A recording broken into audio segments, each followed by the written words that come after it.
Hi friends, welcome to Dhruva star circle. మనము foreign ట్రేడ్లో భాగంగా last క్లాస్లో ఫారెన్ ట్రేడ్ పాలసీ సంబంధించి 2004 అండ్ 9, దాని తర్వాత మనము 2009, 14 ఈ రెండు స్కీమ్స్ని కూడా కంపారిజన్లో మనం ఆల్రెడీ చూడడం జరిగింది. పాలసీకి సంబంధించి దాంట్లో ఏం అంశాలు ఉన్నాయి, దీంట్లో ఏం అంశాలు ఉన్నాయని చెప్పేసి చూడడం జరిగింది. ఈ క్లాస్లో మనము 2015 నుంచి 2020 FTPని చూస్తాం. మనం FTP అంటే ఫారెన్ ట్రేడ్ పాలసీ. ఓకే, దీంట్లో మనము 2015 ఏప్రిల్ 1న మనకి ఈ FTP అనేది ప్రకటించడం జరిగింది. 2015-20కి సంబంధించిన FTPని, రైట్. మరి మనకు దీంట్లో గోల్స్ ఏంటి, లక్ష్యాలు ఏంటి అంటే మనకి ఇక్కడ ఎగుమతుల విలువ ఎంత ఉండాలంటే $900 బిలియన్. మనం అక్కడేం చెప్పుకున్నాం, 2004 అండ్ 9లో భాగంగా $200 బిలియన్ అని చెప్పుకున్నాం. దాన్ని తగ్గించుకున్నాం $175 బిలియన్. అదేవిధంగా మళ్ళీ 2009లో కూడా మళ్ళీ 2009-14 సంబంధించిన FTPలో భాగంగా కూడా $200 బిలియన్ మనం ఎగుమతుల విలువ అనేది లక్ష్యంగా పెట్టుకున్నాం. ఓకే, ఇక్కడ వచ్చేసి మనకు $900 బిలియన్. మరి ప్రపంచ వాణిజ్యంలో భారత్ వాణిజ్య వాటా ఎగుమతుల్లో ఎంత ఉండాలంటే మనకి 3.5% ఉండాలని చెప్పేసి పెట్టుకోవడం జరిగింది. మరి అక్కడ ఎంత ఉంది మనకంటే జస్ట్ 1.5%. ప్రపంచంలో భారత వాణిజ్య వాటా ఎగుమతులు ఎంత ఉండాలంటే 1.5% అని ఎక్కడ చెప్పుకున్నాం అంటే 2004-9 సంబంధించిన FTPలో చెప్పుకున్నాం. అదేవిధంగా దాని తర్వాత 2009-14 సంబంధించి రెట్టింపు ఉండాలని చెప్పేసి మాట్లాడినాం. ఇక్కడ మాత్రం మనకి 3.5% అని గోల్ అనేది పెట్టుకోవడం జరిగింది, రైట్. మరి ఇక్కడ మనకు సంబంధించిన అక్కడ మనకు కొన్ని సాంప్రదాయ ఉత్పత్తుల గురించి మాట్లాడినాం కదా, వాటి స్థానంలో కూడా ఇక్కడ కూడా మనకు కొన్ని 3 అనేది మనకి ప్రాధాన్యత కలిగించిన ప్రొడక్ట్స్ అనేవి ఉన్నాయి. 3 అవి ఒకటి రక్షణ ఉత్పత్తులు,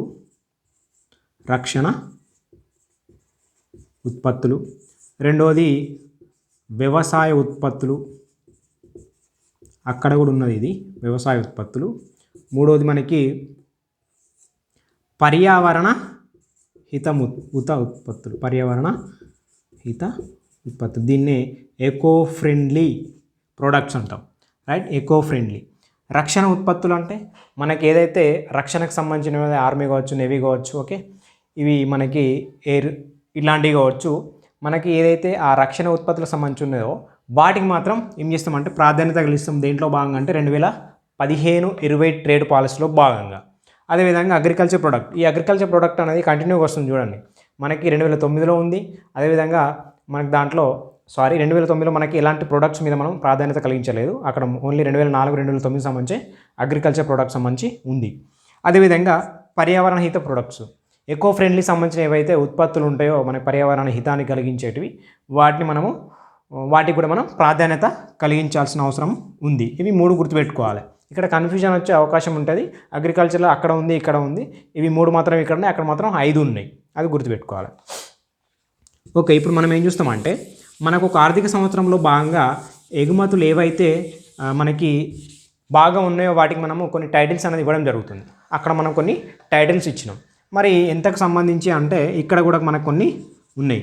ఇక్కడ $3 మిలియన్ సంబంధించి అయితే 1 స్టార్ ఎక్స్పోర్ట్ హౌస్ అని, అదేవిధంగా $25 మిలియన్ అయితే మనకి 2 స్టార్ ఎక్స్పోర్ట్ హౌస్ అని, అదేవిధంగా ఇక్కడ మళ్ళీ $100 మిలియన్ అయితే మనకి 3 స్టార్ ఎక్స్పోర్ట్ హౌస్ అని, అదేవిధంగా మళ్ళీ మనకి $500 మిలియన్ అయితే మనకి 4 స్టార్ ఎక్స్పోర్ట్ హౌస్ అని, అదేవిధంగా నెక్స్ట్ మనకి $2000 మిలియన్, ఓకే, $2000 మిలియన్ అయితే 5 స్టార్ ఎక్స్పోర్ట్ హౌస్ అని చెప్పేసి ఇట్లా మనము అక్కడ మనం ఏం చెప్పుకున్నామంటే 25, ఓకే, 100, 500, 2500, 10,000 ఈ విధంగా ఎక్స్పోర్ట్ హౌస్ అని, స్టార్ ఎక్స్పోర్ట్ హౌస్ అని, ట్రేడింగ్ హౌస్ అని, స్టార్ ట్రేడింగ్ హౌస్ అని, అదేవిధంగా ప్రీమియర్ ట్రేడింగ్ హౌస్ అని చెప్పి చెప్పుకున్నాం.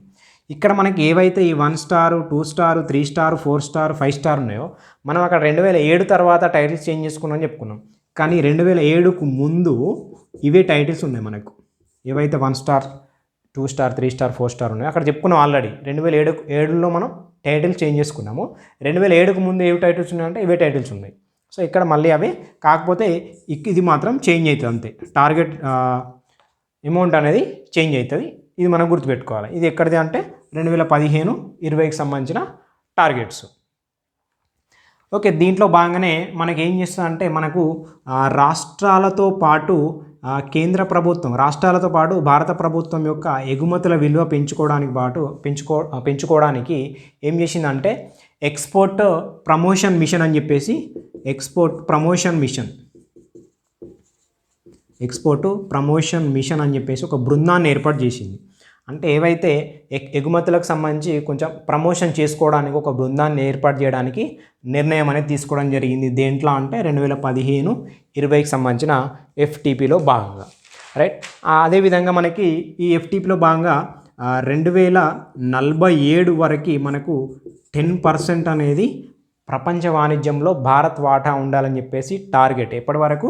ఇది ఇంపార్టెంట్, 2047 మనకి, రైట్. ఇది ఎప్పుడు ఎంత ఉండాలంటే భారత వాణిజ్య వాటా 10% ఉండాలి. ఇక్కడ మనం 15-20 చూసుకుంటే 3.5% ఉన్నది. ఓకే, జస్ట్ మనకి ఇక్కడ 2047 వరకు ఎంత ఉండాలని పెట్టుకున్న దీంట్లో అంటే 10%. మనకు భారత ఆర్థిక వ్యవస్థ $5 మిలియన్ ఆర్థిక వ్యవస్థగా ఏర్పడాలని టార్గెట్ పెట్టుకున్నది. ఓకే, అందులో భాగంగానే మర్చెంటైజ్ అండ్ సర్వీసెస్, ఓకే, అంటే ఎగుమతులు దిగుమతులు సంబంధించి, అదేవిధంగా సర్వీసెస్ సంబంధించి దీంట్లో ఏ విధంగా ఉండాలంటే $1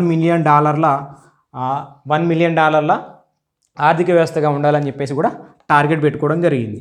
ఇదేమో ఓవరాల్గా మొత్తానికి, ఇది ఓన్లీ మర్చెంటైజ్ అండ్ సర్వీస్ భాగంగా $1 మిలియన్ ఆర్థిక వ్యవస్థ రూపొందించుకోవాలి భారతదేశాన్ని అని చెప్పేసి ఇది టార్గెట్. ఇదేమో ఓవరాల్గా భారత ఆర్థిక వ్యవస్థ మొత్తానికి $5 మిలియన్ సంబంధించి.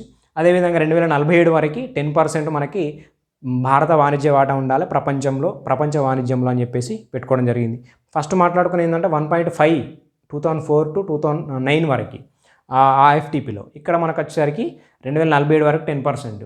అదేవిధంగా మనకి ఎక్స్పోర్ట్ ప్రమోషన్ మిషన్ అని చెప్పేసి ఒక బృందాన్ని ఏర్పాటు చేయడానికి దాన్ని నిర్ణయించడం జరిగింది 2015-20కి సంబంధించిన FTPలో భాగంగా. ఇది మనకి దీంట్లో మనకి ఏమున్నాయంటే గోల్స్ ఉన్నాయి, అదేవిధంగా ప్రొడక్ట్స్ ఉన్నాయి, అదేవిధంగా మనం టైటిల్స్ కూడా ఉన్నాయి, అదేవిధంగా స్కీమ్స్, రైట్. ఈ స్కీమ్స్ కూడా మనం చూడాలి. మరి దీంట్లో ఎలాంటి స్కీమ్స్ ఉన్నాయి? స్కీమ్స్ అంటే ఒకటి MEIS, రెండోది SEIS. ఈ MEIS అంటే merchandise and export from India scheme. Okay, merchandise export from India scheme. రెండోది service export from India scheme. Okay, అంటే మనకు అక్కడ స్కీమ్స్ గురించి మాట్లాడినాం, రైట్. అక్కడ మనకి 5 స్కీమ్ లాగా ఉన్నాయి. ఇక్కడ మనకు వాటి స్థానంలో స్కీమ్స్ అనేది చేంజ్ చేయడం జరిగింది. 5 స్కీమ్లు కావాలి, అక్కడ 3 స్కీమ్స్ ఉంటాయి, ఎందుకంటే టార్గెట్ ప్లస్ అని. ఓకే, అదేవిధంగా నెక్స్ట్ దానికి సంబంధించిన ఇంకా 2 స్కీమ్స్ ఉన్నాయి, కృషి ఉపాధి Yojana and served from India అని చెప్పేసి. ఇక్కడ వాటి స్థానంలో ఈ 2015-20 సంబంధించినవి merchandise and export from India schemes. అంటే ఎగుమతులు ఏవైతే ఇండియా నుంచి పోతున్నాయో దానికి సంబంధించిన మర్చెంట్ ఎగుమతులు ఉన్నాయి కదా, వాటికి సంబంధించిన ఒక స్కీము. అదేవిధంగా సర్వీస్ సంబంధించినవి, సేవారంగం సంబంధించిన ఏవైతే ఎక్స్పోర్ట్ సంబంధించిన ఇండియా నుంచి పోతున్నాయో వాటికి సంబంధించిన ఈ స్కీమ్స్ అనేది SEIS. ఓకే, ఈ స్కీమ్స్ ఏ ఫారెన్ ట్రేడ్లో పాలసీలో భాగంగా అంటే మనం 2015-20 సంబంధించి ఇక్కడ అన్ని రకాలుగా కొన్ని దగ్గర అనే అంశాలు ఉన్నాయి. వీటిని కంపారిజన్లో గుర్తుపెట్టుకోవాలి మనం. ఏ పాలసీలో భాగంగా ఇవి ఉన్నాయి అంశాలు అనేవి మనం గుర్తుపెట్టుకోవాలి. అక్కడ 3 స్కీములు ఉన్నాయి, ఇక్కడ మనకి వాటి స్థానంలో 2 స్కీములు అనేది రావడం జరిగింది 2015-20కి సంబంధించిన FTPలో భాగంగా. MEIS అండ్ SEIS, సర్వీస్ ఒకటి, మర్చెంటైజ్ ఒకటి, రైట్. ఇది మన 2015-20 సంబంధించిన ఫారెన్ ట్రేడ్ పాలసీ సంబంధించింది. ఇప్పుడు మనము 2020 అయిపోయింది కదా, 2020 నుంచి మనము ఇంకొక స్కీము ప్రకటించాలి, అంటే ఇంకొక పాలసీ అనేది ప్రకటించాలి. కానీ మనకు 2021-20 అనేది మనకి కోవిడ్ టైం కాబట్టి దీన్ని పొడిగించుకుంటూ 2021 వరకు, దీన్ని 2022, 2023 మార్చ్ 31 వరకు కూడా ఈ 2015-20 ఎఫ్టీపీని మనం కంటిన్యూ చేయడం జరిగింది 2023 మార్చ్ 31 వరకు. అప్పుడు మనకి 2023 ఏప్రిల్ 1న మనకి కొత్త ఎఫ్టీపీ అనేది వస్తుంది. న్యూ ఎఫ్టీపీ 2023ని మనం నెక్స్ట్ క్లాస్లో కంటిన్యూ చేస్తాం. అది చాలా ఎక్కువ అంశాలు ఉంటాయి, దాన్ని స్పెషల్గా క్లాస్ చేయాల్సి ఉంది. ఇదైతే మనకి 2015-20 సంబంధించిన ఎఫ్టీపీ, రైట్. ఇక్కడ మనం ఖచ్చితంగా ఇవన్నీ గుర్తుపెట్టుకోవాల్సిన అవసరాలు, ఎందుకంటే ఇవన్నీ అప్డేట్ అయ్యే అంశాలు కాబట్టి 2023 తర్వాత 2024 కూడా రాబోతుంది. అది మనకు వచ్చేంత వరకు 2023 న్యూ ఎఫ్టీపీని మనకు అమల్లో ఉంటుంది కాబట్టి దాన్ని మనం చదువుకోవాల్సి ఉంటుంది. Okay, right. నెక్స్ట్ క్లాస్లో మనం 2023 ఎఫ్టీపీని చూస్తాం. Thank you.